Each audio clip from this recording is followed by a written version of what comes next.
बिस्मिल्लाहिर्रहमानिर्रहीम अस्सलाम वालेकुम। Welcome to CSS concepts. उम्मीद है आप सब खैरियत से होंगे। अच्छा, कल हमने ये देखा कि नोट्स कैसे बनाए जाते हैं और ये कैसे मुफीद साबित हो सकते हैं एग्जाम्स के दौरान।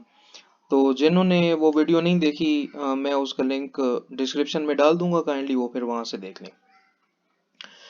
इस प्लेटफॉर्म के थ्रू आप सबको वो सारी बातें बताई जाएंगी जिससे एस्पायरेंट डरता है और मिथ्स पर यकीन करके अपनी तैयारी में आगे नहीं बढ़ पाता।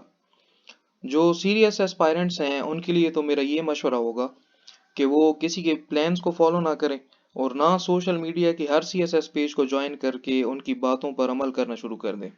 डेफिनेटली यू विल बी डिट्रैक्टेड सून। तो इस चैनल पर भी आपको सिर्फ बेसिक बातें बताई जाएंगी, क्योंकि बुनियाद अच्छी हो तो हर एस्पायरेंट उस पर एक मजबूत बिल्डिंग खड़ी कर सकता है। इसके साथ साथ मैं आपको ये भी बताता चलूं कि पीएमएस और सीएसएस करना कोई मुश्किल काम नहीं है। हर बंदा कर सकता है, चाहे उसका बैकग्राउंड जो भी हो। ठीक है। Background and the current status of any aspirant does not matter. Only believe in yourselves and work hard. इंशाल्लाह हार्ड वर्क वुड पे ऑफ। अच्छा, अब आते हैं टॉपिक की तरफ कि टाइम मैनेजमेंट कैसे की जाए और टाइम मैनेजमेंट के साथ साथ सिलेबस कैसे कवर किया जाए विदाउट एनी प्रेशर।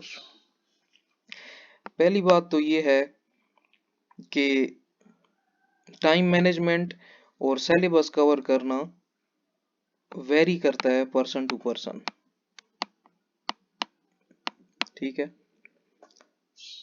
एक एस्पायरेंट है विदाउट एनी नॉलेज, वो भी आसानी से कर सकता है सीएसएस, लेकिन उसे औरों की बनिस्बत थोड़ा ज़्यादा टाइम देना होगा। लेकिन मुश्किल और नामुमकिन कुछ भी नहीं है।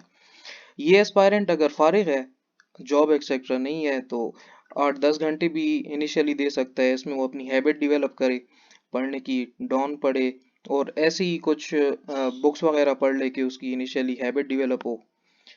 ठीक है। पहली बात ये हो गई कि ये पर्सन टू पर्सन वेरी करता है। दूसरी बात ये हो गई कि कोई मुश्किल काम नहीं है, हर बंदा कर सकता है। इनिशियली अगर जॉब एस्पायरेंट के पास नहीं है, जॉबलेस है, तो वो 8 से 10 घंटे या 7 घंटे या 5 घंटे भी इनिशियली दे सकता है, लेकिन वो फिर इस हिसाब से अपने टाइम को बढ़ा सकता है। इसको थोड़ा और डिफाइन करने के लिए मैं एक रफ टाइम टेबल डिस्क्रिप्शन में दे दूंगा। फिर जो ये वीडियो देखे, अगर उसको ये पसंद आए तो उस टाइम टेबल के साथ फिर अपने आप को मोल्ड कर सकता है, टाइम को आगे पीछे करके उसके हिसाब से अपनी तैयारी शुरू कर सकता है। ठीक हो गया। तीसरी बात ये है कि अगर एग्ज़ाम के लिए टाइम ज़्यादा है तो इनिशियली वो 4 घंटे भी दे सकता है पढ़ने के लिए। बहुत से लोग जॉब्स के साथ 4-4 घंटे भी पढ़ के पास हुए हैं। मेरे खुद दोस्त हैं जो अभी पास हो गए हैं। कुछ पीएसपी में हैं, कुछ आईआरएस में हैं। उन्होंने जॉब्स के साथ 3-3 4-4 घंटे पढ़ के सीएसएस पास किया है। अच्छा, तो फिर अगर आपकी हैबिट डेवलप हो गई है तो at the middle stage her aspirant को अपनी पहचान खुद ब खुद हो जाती है कि वो कैसे इस प्रोसेस से गुजर रहा है और आगे इसे कैसे जाना चाहिए। दो बातें हो गई। तीसरी बात ये है कि नो प्रेशर।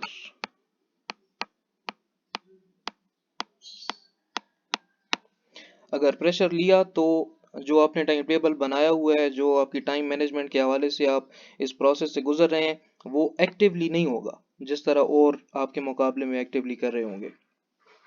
वैसे प्रेशर कोई होता नहीं है। ये जो लोग ये काम नहीं कर सकते वो प्रेशर को एक डरावना भूत बना के आपके सामने पेश कर देते हैं। खुद तो पीछे हो ही जाते हैं, दूसरों को भी पीछे कर देते हैं। तो इसको थोड़ा डिटेल में देखने के लिए कि टाइम मैनेजमेंट कैसे की जाए। फॉर एग्जांपल, मैंने जो किया था अपनी तैयारी के दौरान, कंपलसरी में अप्रोक्सीमेटली 280 टॉपिक्स हैं। फॉर एग्जांपल, मैंने कंपलसरी सब्जेक्ट्स 2 महीनों में कवर करने हैं। 2 महीनों में 60 डेज हैं, तो इसको आप 60 डेज पे डिवाइड कर लें। मेरे ख्याल में 4 टॉपिक्स या 4.5 इसी तरह कुछ टॉपिक्स आते हैं, तो आपने डेली 4 टॉपिक्स करने हैं, इसमें कोई मुश्किल की बात नहीं है। 4 टॉपिक्स आसानी से हो जाते हैं, बुक्स आपके पास हैं, नोट्स है, नेट वगैरह है, तो वैसे है कोई मुश्किल की बात नहीं। 4 टॉपिक्स आसानी से हो जाते हैं, 2 महीने में आपका कंपल्सरी सब्जेक्ट्स कवर हो जाते हैं। ये टॉपिक्स अभी कोई एस्पायरेंट 4 घंटों में कर लेते हैं, कोई 8 से 10 घंटों में कर लेते हैं। लेकिन अगर टाइम टेबल आपने बनाया हुआ है और आप इस प्रोसेस में एंटर हो गए हैं, तो फिर अगर ये 4 टॉपिक आपके 12 घंटों में भी नहीं खत्म होते तो आप सोएंगे नहीं। ये पहले से आपने अपने आप के लिए ये टाइम सेट करना है। अगर ये टॉपिक्स 12 घंटों में भी पूरे नहीं होते तो आप सोएंगे नहीं, ये करके सोएंगे। तो फिर ये कहीं जाके 2 महीनों में आपसे ये सिलेबस, ये कंपल्सरी सब्जेक्ट्स खत्म होने हैं। ठीक हो गया। इसके अलावा टाइम को मैनेज करने के लिए आपको ज़रूरी है कि आप डेली राइटिंग प्रैक्टिस करें। डेली राइटिंग प्रैक्टिस बहुत ज़रूरी है। इससे बेसिक इंग्लिश भी बेहतर होगी, एक्सप्रेशन भी बेहतर होगा और टाइम मैनेज करने का तरीका भी आ जाएगा। क्योंकि एग्जाम में हर क्वेश्चन को करने के लिए सिर्फ 35 मिनट होते हैं आपके पास। अगर एक क्वेश्चन को ज़्यादा टाइम आपने दे दिया, तो इसका मतलब ये है कि आप अगले 20 नंबर के क्वेश्चन को छोड़े जा रहे हैं साथ साथ। तो ऐसा बिल्कुल भी नहीं करना। ये ट्रिक सिर्फ उस वक्त आएगी जब आप डेली प्रैक्टिस करेंगे। आप डेली इंट्रोडक्शंस लिखें, ऐसे इसके कोई टॉपिक आप लिख लें, एडिटोरियल उसको एक दफ़ा पढ़ लें, तो उसके बाद एडिटोरियल साइड पे रख के उसको लिखें। ये चीज़ें आप करेंगे तो आपको टाइम मैनेजमेंट का तरीका आएगा और ये सारी चीज़ें फिर सेट होने लगेंगी। टाइम मैनेज करने के लिए और सीएसएस में एंटर होने के लिए सबसे पहले ज़रूरी है कि आपकी बेसिक इंग्लिश अच्छी हो। बेसिक इंग्लिश अच्छी होने के बाद आपकी के साथ साथ सॉरी आपका एक्सप्रेशन भी अच्छा होना चाहिए और आपकी स्पीड भी अच्छी होनी चाहिए। ये सिर्फ राइटिंग प्रैक्टिस से आएगा, क्योंकि speed and accuracy matter a lot.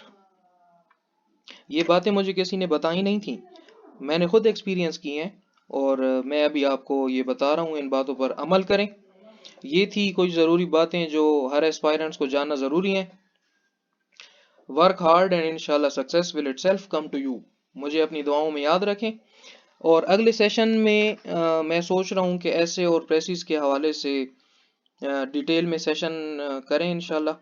तो मुझे अपनी दुआओं में याद रखें।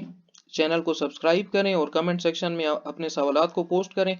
मैं कोशिश करूँगा कि हर क्वेश्चन को हर क्वेश्चन करने वाले को जवाब दे सकूँ। मुझे अपनी दुआओं में याद रखें। अल्लाह हाफिज़।